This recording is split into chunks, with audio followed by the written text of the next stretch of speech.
Hello and welcome to another wonderful episode of Overlord Explained, and today we will discuss the question of what Ainz Ooal Gown will do with Zeshi's brothers and sisters, and whether or not he is even aware of their existence. But before we dive into all of this, let me quickly say thanks to all of my Patreons for supporting this channel, as well as to every user of the YouTube thanks function who made one-time donations. And with that said, let's get to the actual topic at hand.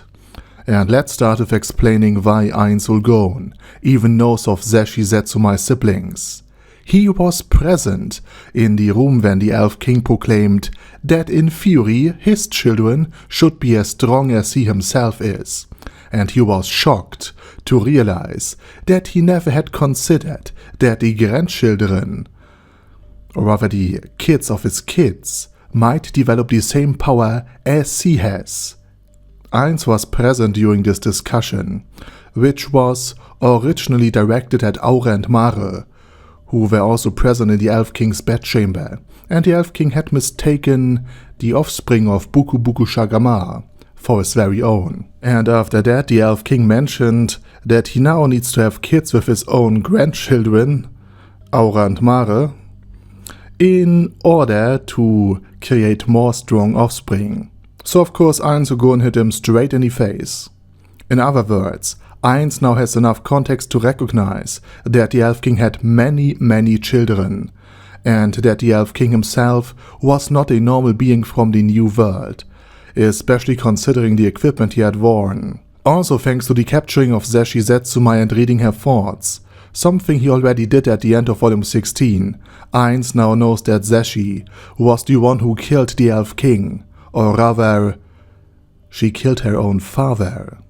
This means Ainz must likely know that Zesshi, who was so strong that even Mare's strongest attack, and I must emphasize that Mare's spell is stronger than Ainz Ooal Gown's very own super tier magic, was a child of the also quite powerful Elf King. And therefore Ainz now knows that the also quite powerful Zesshi had many half-siblings.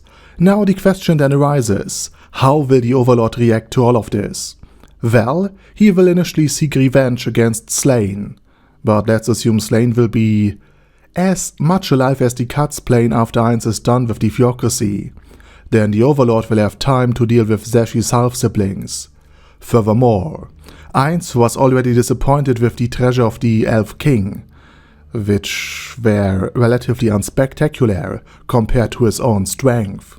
But once he discovered the Elf King's other kids, and once he will realize that they possess extraordinary equipment, such as the auto-aim bow, Ainz would likely move heaven and earth to find each and every one of these children. And there are also two other reasons for why Ainz Ooal Gown want to do this, aside from their equipment. First and foremost, the birth of the albino child of Sarayusu Shasha and Crush Ludo demonstrated that Ainz Ooal Gown's own collector passion extends even to rare creatures and life forms.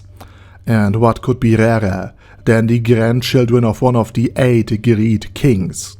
Secondly, Ainz Ooal Gown is known for avoiding risks, and hundreds, if not thousands of children of the Elf King, who are also half-siblings of the powerful Zesshi, would be the last thing he want to leave unattended. After all, each of these children, at least from Ainz Ooal Gown's own perspective, could potentially become as powerful as Zesshi, if not even stronger.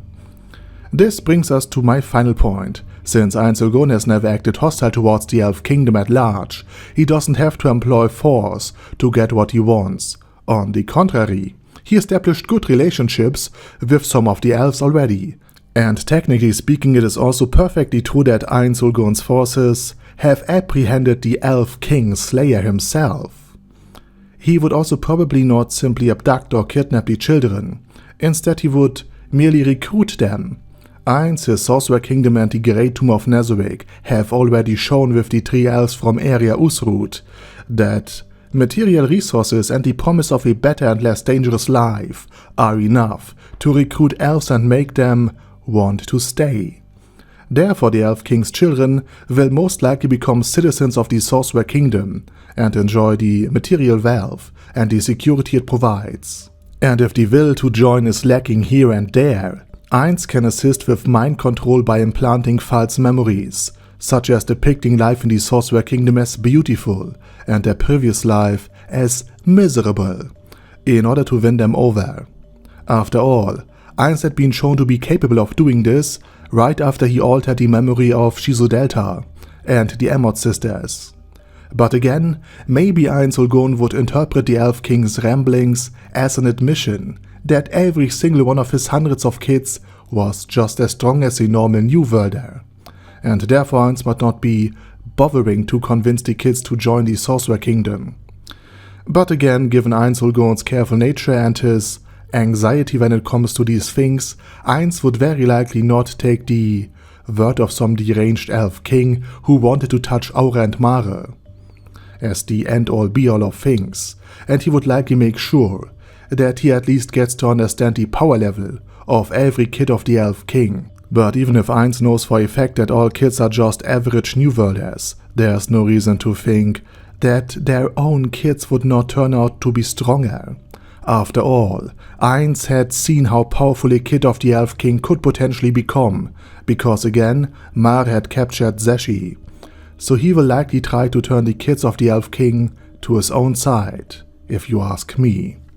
And that's my opinion on what will probably happen with Zesshi Zetsumei's half-siblings. Now it's your turn. Do you believe Ainz will be interested in the Elf King's kids? Do you think he will recruit them and do as I described? Or do you think that Demiurge will get an opportunity to expand his happy farm? Please share your thoughts down in the comment section. And with that said, I want to say thank you very much for your attention, and as usual, I say my special thanks to Order Daddy Order, Bad Guy Ye, Bad Burrito 316, Beezer, Ben C, Brandon D, Chrissy, Crowley 0221, Sia, Crystal Prime, Dead Slime, Death is Mercy, Deathless Dragonlord, Demon Xenomorph 1987, Devin Downen, Ding Dong, Duckwagon, Dunkler Krieger, Dystopia, Dystopia II, Enigmatic Unicorn, Feral Shivan, Guy with That Head, Hector Marino, Hoss, Huster, Jacob G, Jana B, Jason, J. Morris, Chromius, Kyle R, Lee K. Long, Legendarius, Lelouch Britannia with a Mustache, Lexus Fox, Lord Nishikian Rai,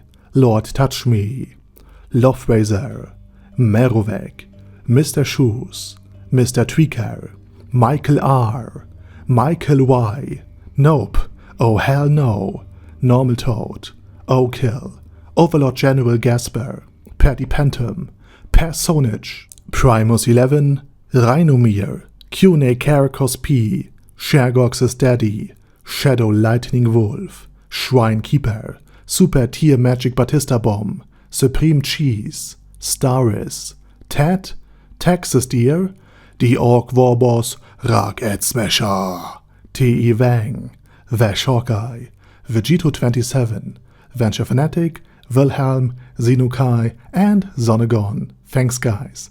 Anyway, have a nice day, and I hope to see you all again soon on my next video.